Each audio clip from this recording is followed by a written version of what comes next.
අපිට අභියෝගයක් තියෙන්නේ. මේ ජීවිතේ පමණයි දරුවෝ අපිට මේ තැනට අපිට එන්න පුළුවන්. ඒක හොඳට තේරුම් ගන්න ඕනේ. ශාසනය කියන දේ ශීඝ්‍රයෙන් විනාශය කරා යන්නේ. හොඳේ බුදුරජාන් වහන්සේ ධර්මයේ විනාශ වෙදී තව අවුරුදු 50ක් වොන්න මේ ශාසනය තියෙයි. තේරුණාද? තව අවුරුදු 50ක් මේ ශාසනය තියෙයි. හරිද? ශාසනය ඉවර වෙන දවස බුදුරජාන් වහන්සේ පැහැදිලිව කියනවා. හරිද? ශාසනය ඉවර වෙන්නේ කවදද? දැන් භික්ෂුණී ශාසනය ඉවරයි. භික්ෂුණී ශාසනය මේ ලෝකේ නෑ. අතුරුදහන් වෙලා තියෙන්නේ. ඉවරයි නෙමෙයි අතුරුදහන් වුණා. ඒතර භික්ෂුණී ශාසනය අතුරුදහන් වුණා කියන්නේ කොහොමද? භික්ෂුණීන් වහන්සේලාට අටපාරාජිකා කියලා පාරාජිකා 8ක් තියෙනවා. තේරුණාද? යම් භික්ෂුණියක් මේ අටපාරාජිකා වලින් එකකටපත් වුණා නම් එයාට භික්ෂුත්වය නැති වෙනවා. උපසම්පදාව නැති වෙනවා. හොඳ තේරුම් ගන්න ඕනේ. මේ ශාසනය නැති වෙන්නේ එහෙමයි. එතකොට අටපාරාජිකාවටපත් නොවු හොඳේ අවසාන භික්ෂුණිය අපවත් වෙලා ඉවරයි ලෝකේ. කවදා හරි අවුරුදු 50කට 40කට 100කට ඉස්සෙල්ලා එයා අපවත් වෙලා ඉවරයි දැන්. තේරුණාද? ඒ අටපාරාජිකාවටපත් නොවු අවසාන භික්ෂුණිය අපවත් වෙන මොහොතේ ඒ භික්ෂුණී ශාසනය හවර වෙනවා. තේරුණාද? නමුත් භික්ෂුණීන්ලා ඉන්නවා. ඕන කෙනෙකුට උපසම්පදාව තියෙනවා කියලා පිළිහිටව ගන්න පුළුවන්. නමුත් ඒක ධර්ම විනයට එකක නැහැ. ඒක හොඳට තේරුම් ගන්න ඕනේ. ධර්ම විනය කියලා එකක් තියෙනවා බුදුරජාණන් වහන්සේ දේශනා කළ ශාස්ත්‍රභාවයේ තියලා. ධර්ම විනයට එකක නැහැ ඒ ශාසනය. ඒවා එක එක්කෙනාගේ දෘෂ්ටීන් අනුව පිළිහිටව ගන්න දේවල්. තේරුණාද? ඒතර බුදුරජාණන් වහන්සේ ජීවමානව ඉද්දි බුදුරජාණන් වහන්සේ දකිනවා දිවසෙන් තමන්ගේ ශාසනයේ අවසාන රහත් වෙන භික්ෂුණිය කවුද කියලා. තේරුණාද? අවසානට රහත් වෙන භික්ෂුණිය කවුද කියලා දකිනවා. ඒ අවසානට රහත් වෙන භික්ෂුණිය රහත් වෙලා ඉවරයි දැන් ලෝකේ. හොඳේ? මේ 2600 වෙනකොට රහත් වෙලා ඉවරයි.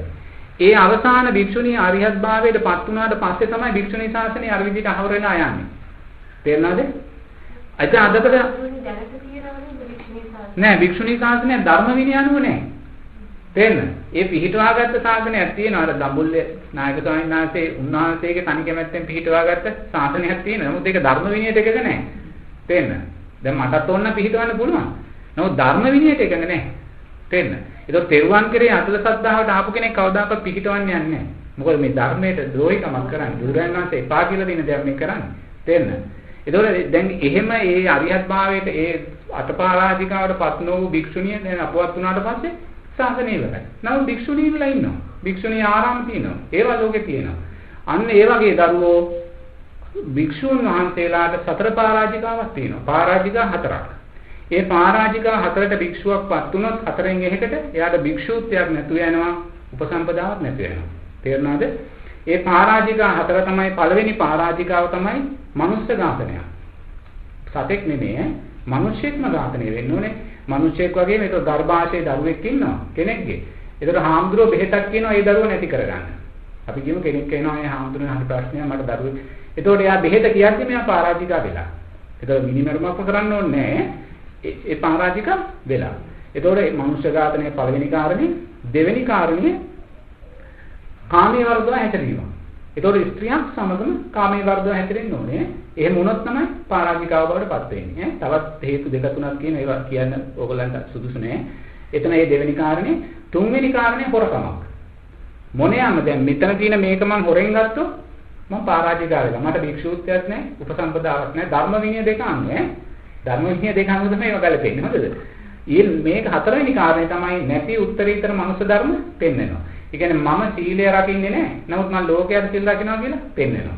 මම සෝවාන් වෙලා නැහැ. මම සෝවාන් කියලා ලෝකයට පෙන්නනවා. පෙන්නන මොකද කරන්නේ? ඕගොල්ලන්ගේ සිව්පස්සේ ගන්නවා. ඕගොල්ලන් ලාභ සත්කාර ගන්නවා. ඒ ගන්නකොටම මම සෝවාන් කියලා කියනකොටම මම පාරාජිකා වෙනවා.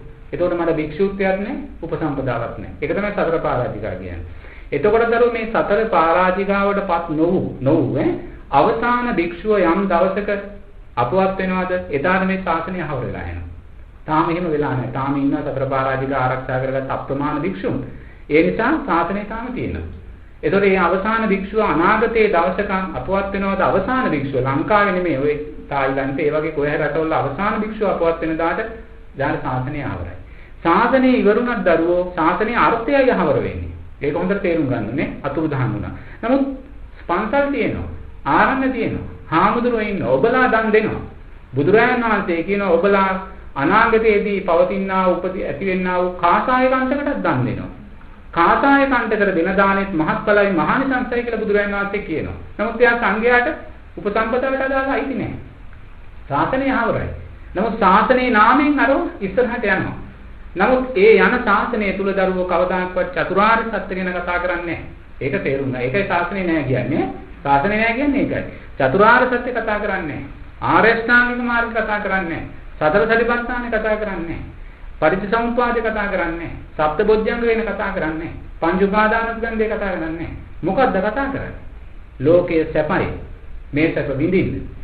හොඳට ඉගෙන ගන්න. හොඳට ඇඳුම් අඳින්න. හොඳට රස්සාවක් හොයාගන්න. හොඳට ගෙවල් දොරවල් හදන්න. උදේම නැගිටින්න. දෙමාපියන්ට වඳින්න. ගුරුවරුන්ට වඳින්න. මේ ලෝකයේ සැපයි ඒක විඳින්න. ඔක ධර්මයේද? බුදුරජාණන් වහන්සේගේ ධර්මයේ නෙමෙයි. තේරෙනවද? දැන්ටත් ඕක තමයි අද භාගයක් තියෙන්නේ. ඒක මේක නෙමෙයි ධර්මය කියන්නේ. ඇයි ඒ? ධර්මයේ අර්ථය දැන් ගිලිහිලා යනවා. ඒතර මේක ඊටු ටිකක් ගිලිහිනවා. තව කාටික කාලයක් ගියම තව 50ක් උපරිම තියෙයි. නමුත් ඊට පස්සේ පන්සල් තියෙනවා. හාමුදුරුවෝ ඉන්නවා. ඒගොල්ලෝ කියන්නේ ලෝකයේ සැපයි ඕගොල්ලෝ මේක විඳින්න. නිකන් ඔය ඒවම කැලේ යන්න අවශ්‍ය නැහැ, භාවනා කරන්න අවශ්‍ය නැහැ, මේක විඳගෙන ජීවත් වෙන්න. තේන්න. ඒක තමයි ධර්මයේ වෙන්නේ. අන්න එතකොට ශාසනීය අර්ථය, ශාසනීය යථාර්ථය ගිලිහිලා ශාසනය නැහැ කියන්නේ අන්න ඒකයි ඈ. ඒක හොඳට තේරුම් ගන්න ඕනේ. එතකොට එවැනි තැනක් තම අවුරුදු 50කින් උදා වෙයි නා. මොකද අදටත් අපිට පේනවා මහායාන දර්ශන අරමුණ ගොඩාක් මේක ඇතුළට ඇවිල්ලා තියෙනවා නේද? එතකොට 50ක් යනවනම් ඔබලාට මේ ජීවිතේ විතරයි දරුවෝ තියෙන්නේ. මේකෙන් ගොඩ එන්න. තේරුණාද? ඒ නිසා ඔබලා පින්කම් කර කර ඔබලා ප්‍රාර්ථනා කළොත් දෙවියෙක් වෙන්න ඕනේ කියලා. හොඳේ? දෙවියෙක් වුණොත් ඔබ ගිහිල්ලා අපි කියමු යාමේ තුසිතේ නිම්මාගටි දෙවියෙක් වෙනවා. දෙවියෙක් වෙනා අපි කියමු නිකන් උදාහරණයක් අවුරුදු 1000ක් ඉන්නවා. 1000ක් ඉන්නවා කියමු. නැත්නම් අවුරුදු 5000ක් 50000ක් ඉන්නවා කියමු. හොඳ මේ දින අවදානමයි මම කියන්නේ. 1000ක් ඉඳලා ඔබ දිව්‍ය සැප පිරුණාට පස්සේ මොකද වෙන්නේ? නැවත චුත වෙන්න ඕනේ. ඒ චුත වෙලා ආයිම දිව්‍ය ලෝකෙම ඉන්නේ නැහැ. අවමේ මිනිස්සෙක් වෙනවා කියමු.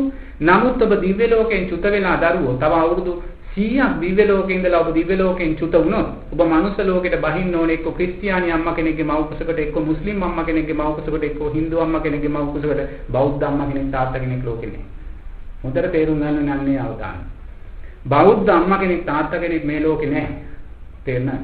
මිත්‍යා දෘෂ්ටික සමාජ ලෝකයක් තියෙනවා. ඒ මිත්‍යා දෘෂ්ටියකට බැහැගත්ත මොහොතේ පටන් ඔබ මිත්‍යා දෘෂ්ටික භාවය තුල තමයි ඉස්සරහට යන්නේ.